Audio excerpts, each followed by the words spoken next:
Shalom. Waduh, jumpa lagi brother dengan pemirsa Rema. Waduh.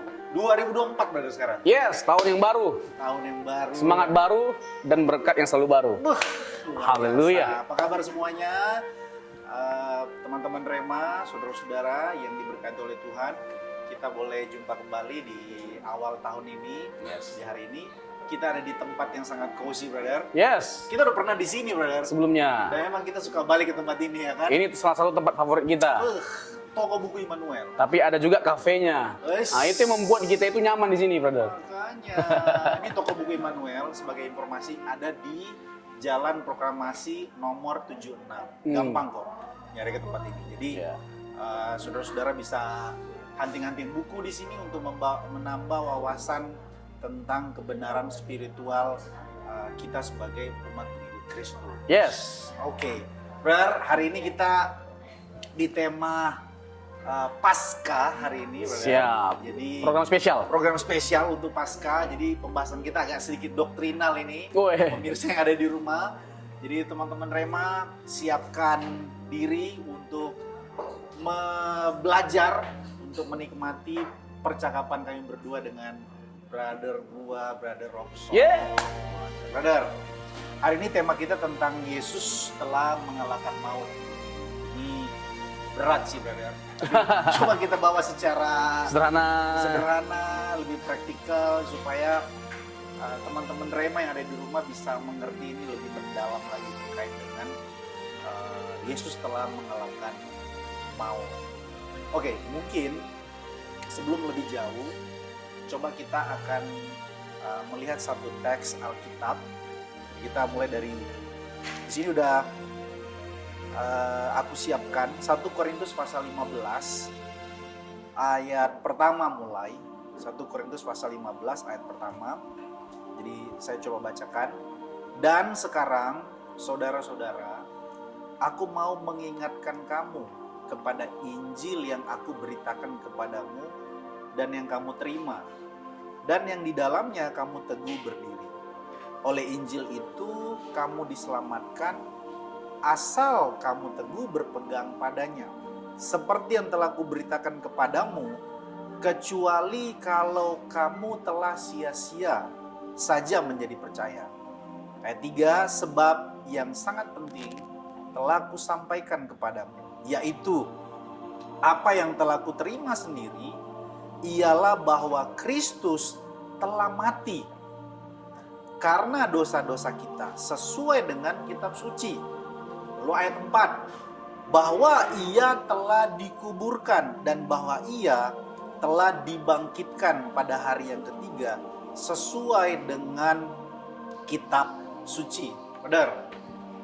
Itu teks yang barusan kita baca. Jadi tema tentang Yesus telah mengalahkan maut ini atau berbicara tentang kematian dan kebangkitan Kristus, rupanya di dalam Alkitab itu, khususnya dalam teologi Paulus yang Paulus sampaikan ini, itu merupakan esensi yang paling mendasar, yang paling fundament dari kekristenan, kematian dan kebangkitan Kristus. Tentu di dalamnya ada karya penebusan Kristus. Nah, dari doktrin ini atau dalam pengajaran ini, disinilah istilahnya tonggak dari kekristenan. Tanpa berita ini, kekristenan mungkin tidak akan bertahan sampai detik ini. Nah, brother, kan Injil itu apa sih? Injil itu adalah apa yang sudah Tuhan lakukan bagi kita. Dia mati bagi kita dan dia bangkit bagi kita. Nah, mungkin aku akan coba mulai begini, brother. Jadi pertanyaan sederhana aja dulu ke brother. Coba brother jelasin ke saudara-saudara Rema yang ada di sana, dimanapun mereka berada, terkait dengan Yesus telah mengalahkan maut, tapi dengan cara dia mati. Katanya dia Tuhan, tapi kok dia mati? Terus bagaimana sebetulnya konsep penebusan di agama, di kita sebagai pengikut Kristus? Bisa brother coba deskripsikan, elaborasi lebih jauh. Kayaknya dari taman brother kayak mulai stres brother dengan pertanyaan gua. Kayak brother mulai kayak ya juga ya gitu. Iya kan? Coba, Oke. coba brother bisa elaborasi. Mengapa Tuhan kita Yesus Kristus harus dengan cara mati Iya. untuk menebus dosa manusia? Nah, bagaimana konsep ini? Bisa tolong brother jelasin? Ya. Sebagai orang Kristen tentunya kita memiliki kewajiban ya untuk memahami apa yang kita imani. Ya. Dan terkait dengan apa yang kita bahas ini adalah salah satu hal yang sangat dasariah. Siap. Kalau kita mengaku diri kita Kristen, maka Sorry, gue potong. sambil minum, brother. Minum Iya. ya, brother jelasin. Kalau kita mengaku diri kita sebagai orang Kristen, pengikut Yesus, maka kita harus mengenali Kristus dan karyanya. Oke. Salah satunya adalah karya penebusan. Dan peristiwa kematian dan kebangkitan itu bagian dari karya penebusan Kristus. Terkait dengan pertanyaan brother, coba jelaskan dulu kenapa dia harus mati. Nah, ini sesuatu yang menarik sekali ya. Sekaligus saya hendak menegaskan bahwa konsep penebusan atau karya keselamatan dalam konteks kekristenan itu sesuatu yang sangat-sangat logis, menarik dan mengagumkan. Siap. Kalau kita lihat Alkitab sebenarnya terjawab terkait dengan mengapa Yesus harus mati dan kita benar-benar percaya bahwa dia mati. Nah, ini terkait dengan konsekuensi dosa, brother. Allah menciptakan manusia lalu memberikan larangan di Kejadian pasal yang kedua, jangan makan buah itu, pada waktu kamu makannya kamu akan mati. Nah, itu konsekuensi dosa. Nah, Kejadian pasal yang ketiga itu terkait dengan apa? Peristiwa kejatuhan. Manusia memberontak terhadap Allah, tidak mengindahkan hukum yang Allah berikan. Lalu menarik ini ya, hal yang pertama sekali disadari oleh manusia ketika dia jatuh dalam dosa adalah telanjang. Itu di ayat yang ketujuh. Betul. Di ayat yang ketujuh itu ditegaskan begini, bahwa manusia membuat pakaian dari cawat daun pohon ara. Sudah ada pakaiannya. Lalu Tuhan membuat pakaian lain di ayat 21 di pasal yang sama, Kejadian pasal yang ketiga, yaitu pakaian dari kulit binatang. Ya. Nah, pertanyaannya, kenapa harus Tuhan buat pakaian lain? Ini bukan hanya sekedar tambahan. Oh, itu ada meaning-nya. Ada meaning, ada makna simbolik, brother, di balik dari tindakan Allah itu. Apa itu? Yaitu karena kejatuhan manusia dalam dosa, ada yang dikorbankan. Nah, jadi cara Allah menebus kita itu sudah terlihat dari sejak awal. Di ayat 15-nya, brother, ini proto-evangelium. Janji keselamatan yang pertama sekali yang dikumandangkan oleh Allah, di mana keturunan perempuan itu akan menginjak kepala ular. Apa tadi proto-evangelium itu? Ayat penginjilan yang pertama sekali. Ayat penginjilan yang pertama kali. Ya, itu sesuatu yang dicetuskan oleh seorang bapak gereja yang bernama Irenaeus di abad ke-2. Nah, kita tahu hal ini digenapi oleh Kristus. Kalau kita lihat berbagai macam cara yang dilakukan oleh orang Israel dalam hal menebus dosa, mereka mempersembahkan korban. Itu semua sebenarnya hanyalah gambaran yang merujuk kepada Kristus. Waktu Allah ya membuat pakaian dari kulit binatang, ini sebenarnya sebuah gambaran yang merujuk kepada Kristus yang akan menghapus dosa dunia. Yohanes 1 ayat 29. Lihatlah anak domba Allah yang menghapus dosa dunia. Jadi Allah kita itu benar maha kasih, maha kuasa, maha adil. Dia maha benar, maha kudus, berintegritas, karakternya sempurna. Ini adalah sifat-sifat Allah. Pertanyaannya, kalau benar Allah itu maha kuasa, kenapa dia nggak singkirkan saja dengan begitu mudahnya konsekuensi dosa? Pertanyaan orang Kristen pada umumnya. Pada umumnya. Kenapa nggak langsung naik dari surga? Cetek. Selesai. Selesai dosa. Ngapain perlu dia capek-capek jadi manusia, mati pula lagi? Iya, mati pula ya kan. Ini sih pertanyaan yang menurut saya fair lah untuk dipertanyakan. Simple tapi nggak gampang dijawab ya. Tapi lagi-lagi nih, brother, kalau memang kita melihat Alkitab secara utuh, terjawab sebenarnya, brother. Oke. Ya, karena Makanya apa? tadi statement brother di awal bahwa kita harus tahu apa yang kita percaya ya. Yes. Ada banyak orang Kristen tapi nggak ngerti apa yang dia imani. Ah, gitu itu kan. dia yang repot. Nah, ini Ya. bagus nih. Sementara ini kan hal yang sangat fundamental sekali, Ya, brother. ya, ya. Wah, ini pokoknya sesi yang benar-benar akan memberkati dan mengedukasi. Pastilah. Harapannya, hopefully. Hopefully, Ya. literally. Itu Jaksel. Jadi kalau kita melihat kebenaran Alkitab, terjawab semuanya. Bagaimana Alkitab mengatakan Allah itu bukan hanya maha kuasa, tapi dia juga maha adil. Kalau benar Allah maha adil, ketika dia berinisiatif untuk menyelamatkan kita, maka dia harus menanggung konsekuensi dosa itu. Menanggung konsekuensi dosa. Ya, Allah nggak punya cara lain untuk menyelamatkan setiap kita selain dengan menjadi manusia, dan dalam keadaan dia sebagai manusia, dia menanggung konsekuensi dosa, yaitu maut. Kalau Allah nggak jadi manusia, nggak mungkin dia bisa mati. Nah, ini kan sesuatu yang sebenarnya sederhana. Alkitab sudah terangkan semua. Bagian kita adalah bagaimana kita mau membuka diri kita, membuka hati kita untuk menerima kesaksian Alkitab, kebenaran Alkitab. Yang menurut saya Alkitab itu sudah sangat clear dan bisa dimengerti. Sangat logis, ya. Dan kalau kita mau buat satu statement ini ya, ini menarik untuk dipikirkan bersama-sama. Satu pertanyaan. Pelan-pelan, ini kayak power statement nih, coba. Kita nggak bisa memungkiri satu persoalan utama dari umat manusia. Apa itu? Dosa. Dosa lah yang mengakibatkan kerusakan, penderitaan, kejahatan, maut, dan lain sebagainya macamnya. Itu sebab utamanya adalah dosa. Nah, dosa nggak bisa diselesaikan oleh apapun dan siapapun. Sebaik apapun manusia berbuat Baik. atau perilaku hidupnya, Iya, moralnya itu nggak bisa menghapus murka ataupun membuat Allah itu kemudian bisa mengampuni manusia ya. Iya. Persoalan utamanya bukan hanya sekedar semua manusia berdosa, tapi manusia tidak bisa berbuat apa-apa untuk menyelesaikan masalah dosa dan konsekuensi dosa, yaitu kematian. Hanya ada satu kelayakan dari manusia yang telah jatuh dalam dosa. Apa itu? Dibinasakan. Dan siapa yang bisa menolong kita? Siapa yang bisa menyelamatkan kita dari kebinasaan? Tidak ada yang lain selain Allah. Nah, yang menyelamatkan kita itu harus Allah manusia. Nah, ini sesuatu yang sangat menarik, brother. Waduh, itu kayak tema lain, brother. Oh iya. Allah manusia itu tema lain. Kenapa dalam konteks Allah manusia? Karena yang pertama, hanya Allah yang bisa menyelamatkan kita. Oke. Dia harus sungguh-sungguh Allah. Yang kedua, dalam konteks kemanusiaannya, dia bisa menyelamatkan kita. Tadi, dalam konteks untuk menanggung konsekuensi dosa, maut. Ya, kalau dia nggak jadi manusia, bagaimana dia mati? Gitu, brother. I got it, kalau kata orang-orang sana, brother. Kata orang Sumatera. Oke, jadi sebenarnya kalau secara coba saya simplifykan, teman-teman Rema, bahwa upah dosa atau konsekuensi dosa itu adalah maut. Roma 6 ayat 23. Roma 6 ayat 23.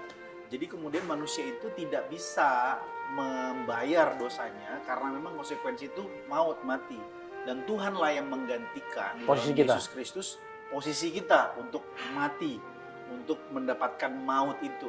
Ya. Tapi kemudian Tuhan itu tidak bisa mati kalau dia masih dalam. Kalau dia nggak jadi manusia. Kalau dia nggak jadi manusia ya, brother.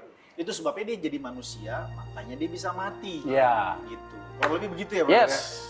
Jadi terjawab sudah pertanyaan simple namun mendalam penjelasan brother dari Kejadian sampai PB sampai Perjanjian Baru bahwa mengapa Yesus harus mati. Ya. Nah, nanti setelah ini kita bisa lanjut terkait dengan kebangkitannya. Yes. Tapi kita minum dulu lah. Minum dulu lah. Enak kopi ini. Di Immanuel. Kopi Cafe Immanuel. Enak kali.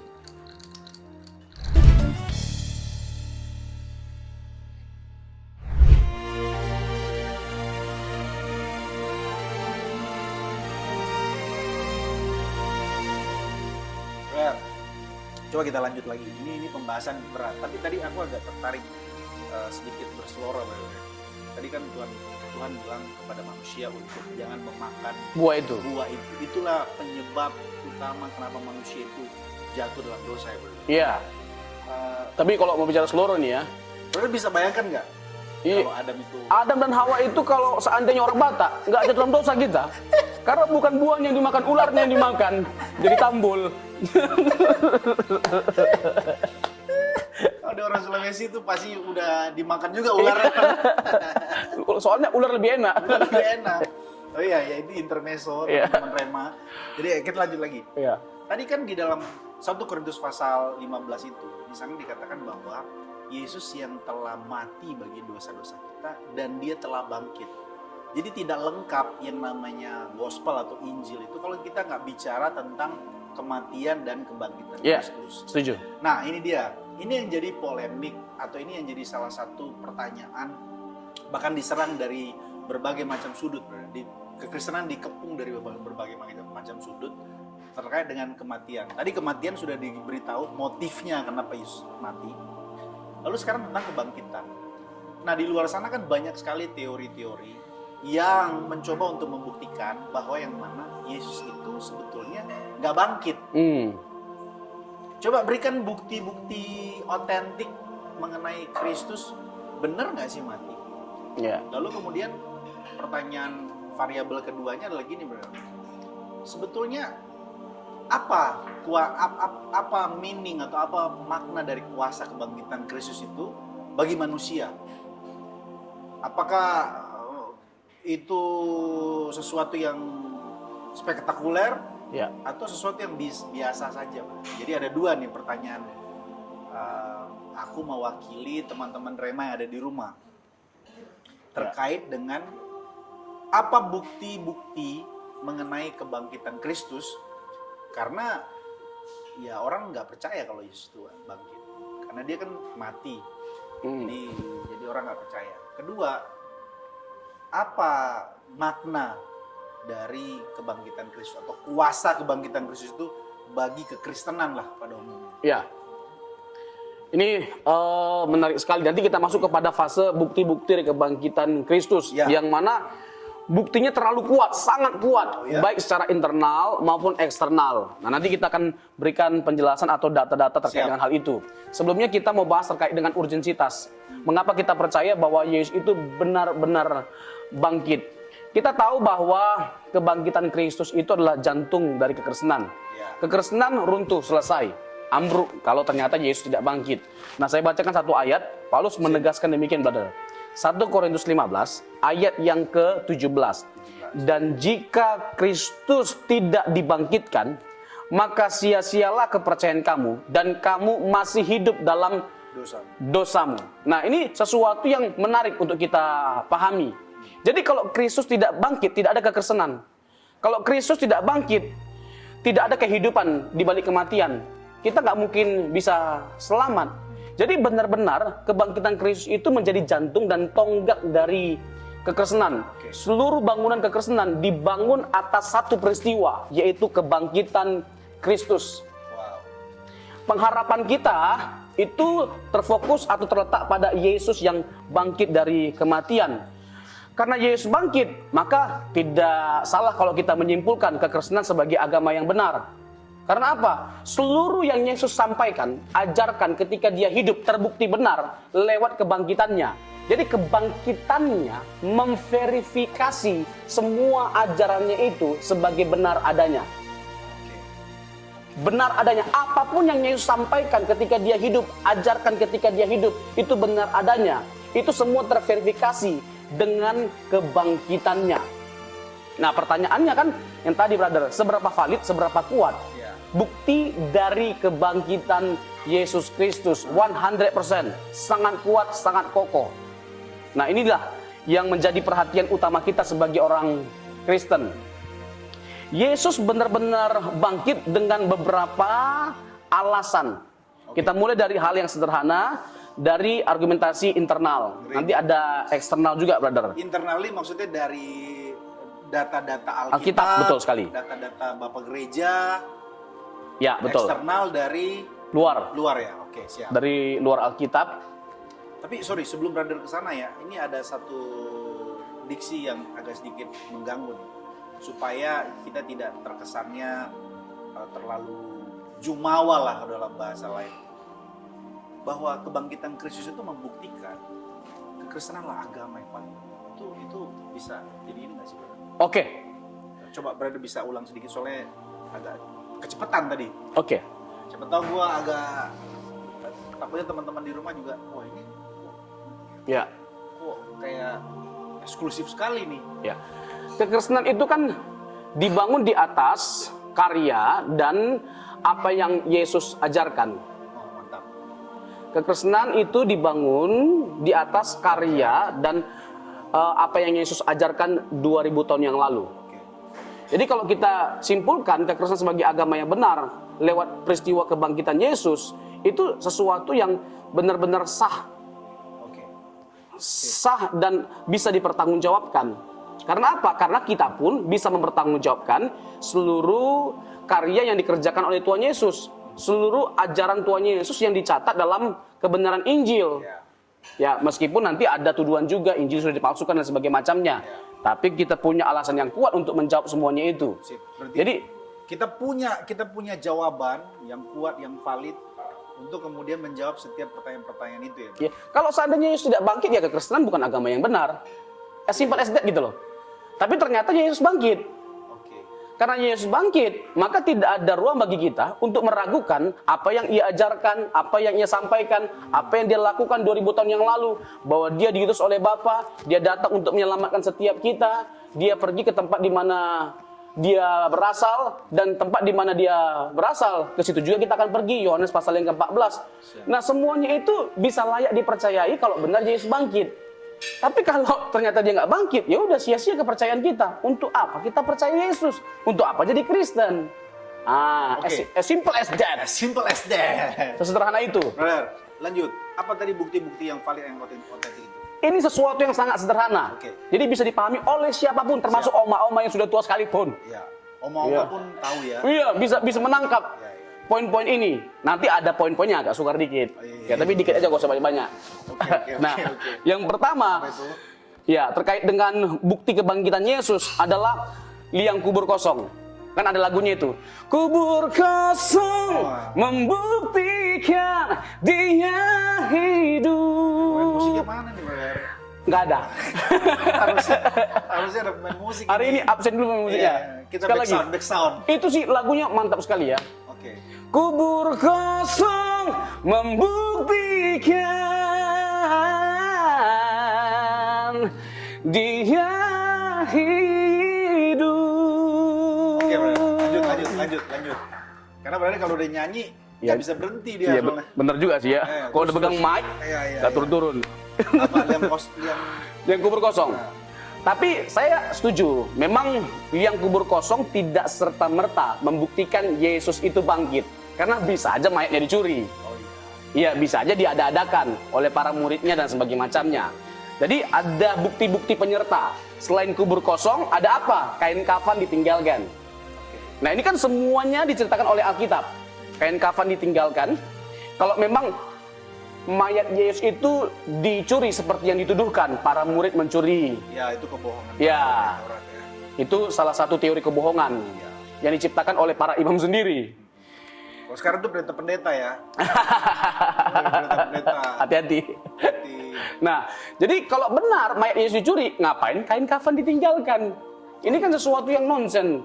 Jadi hanya teori-teori yang nggak berdasar sama sekali, yang jangankan dibenarkan, dipertimbangkan saja tidak layak. Sebenarnya ya ada banyak teori-teori yang menyangkali kematian dan kebangkitan Tuhan Yesus.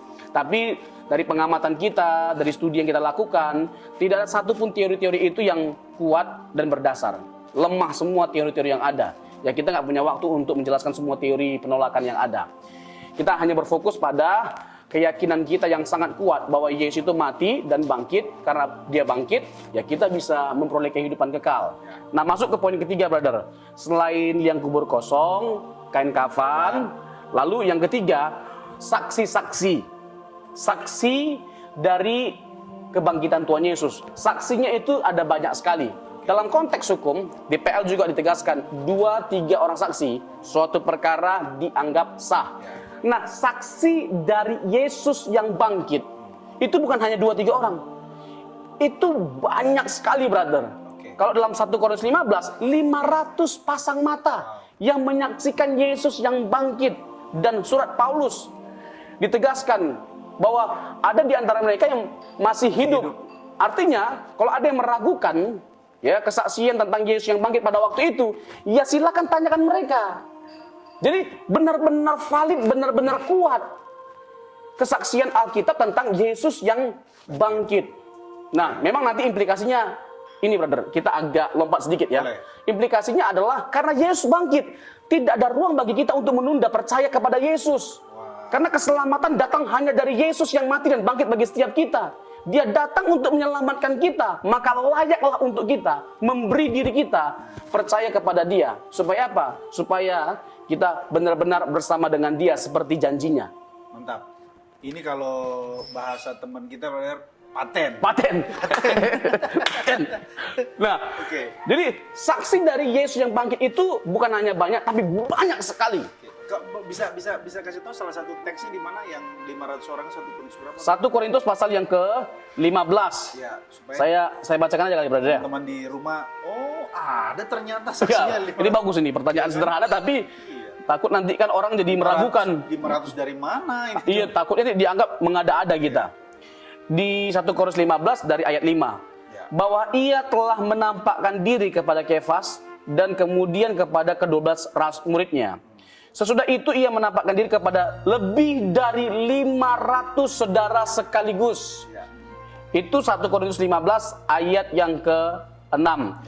Lalu di ayat 7 Paulus ngomong begini, selanjutnya ia menampakkan diri kepada Yakobus, kemudian kepada semua rasul, dan yang paling akhir ayat 8. Dari semuanya ialah ia menampakkan diri juga kepadaku, sama seperti kepada anak yang lahir sebelum waktunya. Maksudnya kepada Rasul Paulus. Nah, ini waktunya cepat sekali, bro. Gak apa-apa, bro. Biar kita tambahin sedikit. Masih di rumah orang, Iya, kok cepat sekali. Ini sesuatu yang sangat penting sekali. Nah, yang keempat, yang terakhir. Nah, ini menarik sekali, brother.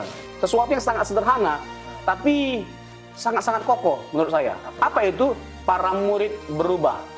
Transformasi hidup dari para murid. Dengan radikalnya. Radikal. Siapa para murid sebelum Yesus bangkit? Mereka adalah orang-orang yang penakut, pengkhianat, pecundang, yang seakan-akan mereka itu pahlawan pemberani seperti Petrus. Sekali-kali hal itu tidak terjadi padamu. Tapi seperti yang kita ketahui ketika Yesus mulai ditangkap, mereka semua lari. Ya, ya. Mereka semua meninggalkan Tuhan Yesus. Bahkan didapati Petrus menyangkali Tuhan Yesus 3 kali. Nah, seakan-akan mereka hebat. Nah, apa yang terjadi ketika Yesus bangkit dari kematian? Mereka mengalami satu perubahan yang luar biasa.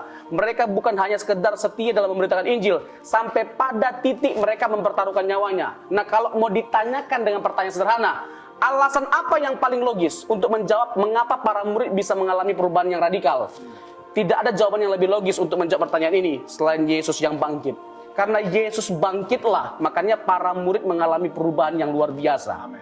Sebagaimana para murid mengalami satu perubahan yang radikal, seharusnya alasan yang sama, yaitu kuasa kebangkitan Yesus, juga bisa berdampak pada kita dan mengubahkan setiap kehidupan kita. Tidak peduli seberapa buruk kita, seberapa jahat kita, seberapa banyak dosa yang kita lakukan, Yesus terlalu mampu untuk mengubahkan setiap kita lewat kuasa kebangkitannya.